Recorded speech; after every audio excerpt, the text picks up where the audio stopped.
नेमत कदे दे नाजरीन जी आयां नूं ते अस्सलाम वालेकुम नाजरीन। अज मैं तुहाडे लई मुगलिया शाही दाल जिहड़ी है ना बनाउण दा तरीका लैके आई हां, जिहड़ी कि मैं तुहानूं इंतहाई आसान तरीके नाल बनाउणा सिखावांगी। कदी ये दाल जिहड़ी है ना मुगलां दियां बरचीखानियां च बनदी हुंदी सी। अज मैं तुहानूं इहदी रैसिपी सिखावांगी। इहदे लई सानूं रान दा गोश्त चाहिदा 1.5 किलो, एक पाइया जिहड़ी है चने दी माश दी दाल लईए ते एक चम्मच नमक मिर्चां ते हल्दी दा लिआ, 1 चम्मच जीरे दा लिआ, 1 साबत गर्म मसाले दा लिआ, 1 प्याज दरम्याने साइज़ दा, 1 लसन दा गंढा, 4 इंच दा अदरक दा टुकड़ा लिआ, 3 टमाटर ते 5-7 हरियां मिर्चां लईआं ने।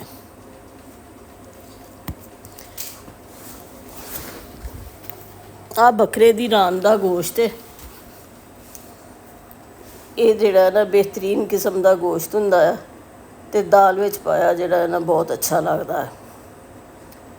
ਅਸੀਂ ਇਸ ਗੋਸ਼ਤ ਨੂੰ ਧੋ ਕੇ ਅੱਛੀ ਤਰ੍ਹਾਂ ਸਾਫ਼ ਕਰ ਲਿਆ, ਬਿਲਕੁਲ ਤਾਜ਼ਾ ਲਿਆ ਹੈ ਅਤੇ ਧੋ ਕੇ ਇਹਨੂੰ ਅੱਛੀ ਤਰ੍ਹਾਂ ਸਾਫ਼ ਕਰਕੇ ਅਤੇ ਅਸੀਂ ਇਸ ਦਾਲ ਨੂੰ ਅਤੇ ਪਿਆਜ਼ ਲਸਣ ਨੂੰ ਜਿਹੜਾ ਹੈ ਨਾ ਕੁੱਕਰ ਵਿੱਚ ਪਾ ਕੇ ਇਹਨੂੰ ਗਲਾ ਲਵਾਂਗੇ।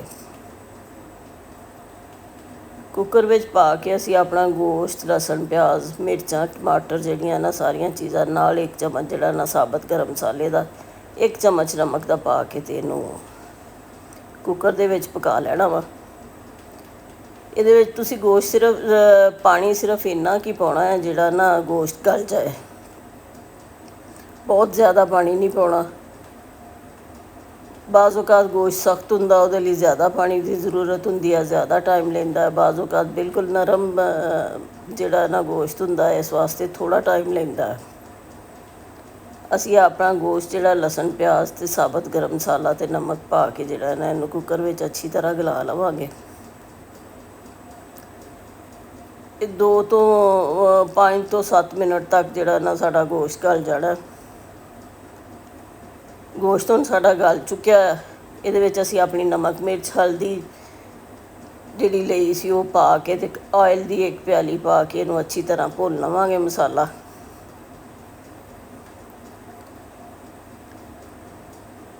ਗੋਸ਼ਤ ਨੂੰ ਬਹੁਤ ਅੱਛੀ ਤਰ੍ਹਾਂ ਭੁੰਨਣਾ ਹੈ ਤਾਂ ਕਿ ਕਿਸੇ ਕਿਸਮ ਦੀ ਕੋਈ ਸ਼ਾਨ, ਕੋਈ ਸਮੈਲ ਨਾ ਆਵੇ।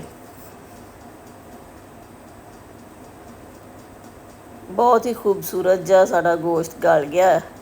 ਭੁੰਨ ਕੇ ਅਸੀਂ ਇਹਦੇ ਵਿੱਚ ਆਪਣੀ ਦਾਲ ਪਾਵਾਂਗੇ। ਦਾਲ ਪਾ ਕੇ ਉਹਨੂੰ ਗਲਾਉਣ ਲਈ ਜਿਹੜਾ ਹੈ ਨਾ ਉਹਦੀ ਹਿਸਾਬ ਦਾ ਪਾਣੀ ਪਾ ਕੇ ਅਤੇ ਇਹਨੂੰ ਗਲਾ ਲਵਾਂਗੇ। ਨਾਜ਼ਰੀਨ, ਇਹ ਜਿਹੜੇ ਨਾ ਆਸਾਨ ਤਰੀਕੇ ਮੈਂ ਤੁਹਾਡੇ ਲਈ ਲੈ ਕੇ ਆਉਂਦੀ ਹਾਂ, ਇਹ ਉਹ ਤਰੀਕੇ ਹੁੰਦੇ ਆ ਜਿਨ੍ਹਾਂ ਦੇ ਨਾਲ ਨਾ ਘੱਟ ਵਕਤ ਦੇ ਵਿੱਚ ਨਾ ਬਹੁਤ ਅੱਛੀ ਕੁਕਿੰਗ ਹੋ ਜਾਂਦੀ ਹੈ।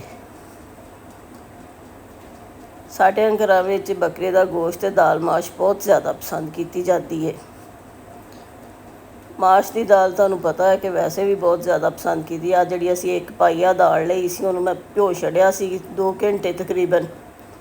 ਹੁਣ ਇਹਦੇ ਵਿੱਚ ਨਾ ਮੁਨਾਸਬ ਜਿਹਾ ਪਾਣੀ ਪਾ ਕੇ ਜਿਹਦੇ ਨਾਲ ਦਾਲ ਗਲ ਜਾਏ, ਅਸੀਂ ਇਹਨੂੰ ਦਮ 'ਤੇ ਰੱਖ ਕੇ ਪਕਾ ਲਵਾਂਗੇ। ਅਗਰ ਤੁਹਾਨੂੰ ਜਲਦੀ ਹੈ ਤਾਂ ਤੁਸੀਂ ਇਹਨੂੰ ਕੁੱਕਰ 'ਚ ਬੰਦ ਕਰਕੇ ਪਕਾਉਣਾ ਹੈ, ਫਿਰ ਤੁਹਾਨੂੰ ਇਹਦੇ ਲਈ ਪਾਣੀ ਥੋੜ੍ਹਾ ਪਾਉਣਾ ਪਏਗਾ ਅਤੇ ਜਿਹੜਾ ਇਹਨੂੰ ਨਾ ਥੋੜ੍ਹੀ ਦੇਰ ਲਾਉਣੀ ਪਏਗੀ। ਹੁਣ ਅਸੀਂ ਇਹਨੂੰ ਢੱਕ ਕੇ ਪਕਾ ਲਵਾਂਗੇ। ਇਹਦੇ ਵਿੱਚ ਮੈਂ ਨਾ ਸਿਰਫ ਇੰਨਾ ਕੀ ਪਾਣੀ ਪਾਇਆ ਜਿਹਦੇ ਵਿੱਚ ਨਾ ਦਾਲ ਡੁੱਬ ਜਾਏ। ਇਹਨੂੰ ਅਸੀਂ ਢੱਕ ਕੇ ਪਕਾ ਲਿਆ। ਬੜੀ ਮਜ਼ੇਦਾਰ ਕਿਸਮ ਦੀ ਮੁਗਲਈ ਸ਼ਾਹੀ ਦਾਲ ਤਿਆਰ ਹੋ ਗਈ ਹੈ। ਤੁਸੀਂ ਇਹਨੂੰ ਇੰਜੋਏ ਕਰੋ। ਅਗਰ ਤੁਹਾਨੂੰ ਪਸੰਦ ਆਏ ਮੇਰੀ ਇਸ ਕੋਸ਼ਿਸ਼ ਨੂੰ ਲਾਈਕ ਕਰਿਓ, ਮੇਰੇ ਚੈਨਲ ਨੂੰ ਲਾਈਕ ਅਤੇ ਸਬਸਕ੍ਰਾਈਬ ਕਰਿਓ। ਤੁਹਾਡੀ ਜਿਹੜੀ ਇਹ ਕਮੈਂਟਸ ਨੇ ਉਹ ਮੇਰਾ ਹੌਸਲਾ ਵਧਾਉਂਦੇ ਨੇ ਅਤੇ ਮੈਂ ਆਪਣੀ ਕੰਮ ਵਿੱਚ ਬਿਹਤਰੀ ਲਿਆਉਣ ਦੀ ਕੋਸ਼ਿਸ਼ ਕਰਦੀ ਹਾਂ। ਆ ਲਓ, ਤੁਸੀਂ ਇਸ ਮੁਗਲਈ ਦਾਲ ਨੂੰ ਜਿਹੜਾ ਹੈ ਨਾ ਸਲਾਦ ਦੇ ਨਾਲ ਅਤੇ ਰੋਟੀ 'ਤੇ ਤਾਜ਼ੀ ਰੋਟੀ ਦੇ ਨਾਲ ਇੰਜੋਏ ਕਰੋ। ਤੁਸੀਂ ਜਦੋਂ ਇਹ ਬਣਾਓਗੇ ਬਹੁਤ ਜ਼ਿਆਦਾ ਤਾਂ ਤੁਸੀਂ ਵੀ ਬਹੁਤ ਖੁਸ਼ ਹੋਵੋਗੇ, ਤੁਹਾਡੇ ਘਰ ਦੇ ਜੀਅ ਅਤੇ ਮਹਿਮਾਨ ਵੀ ਬਹੁਤ ਜ਼ਿਆਦਾ ਖੁਸ਼ ਹੋਣਗੇ।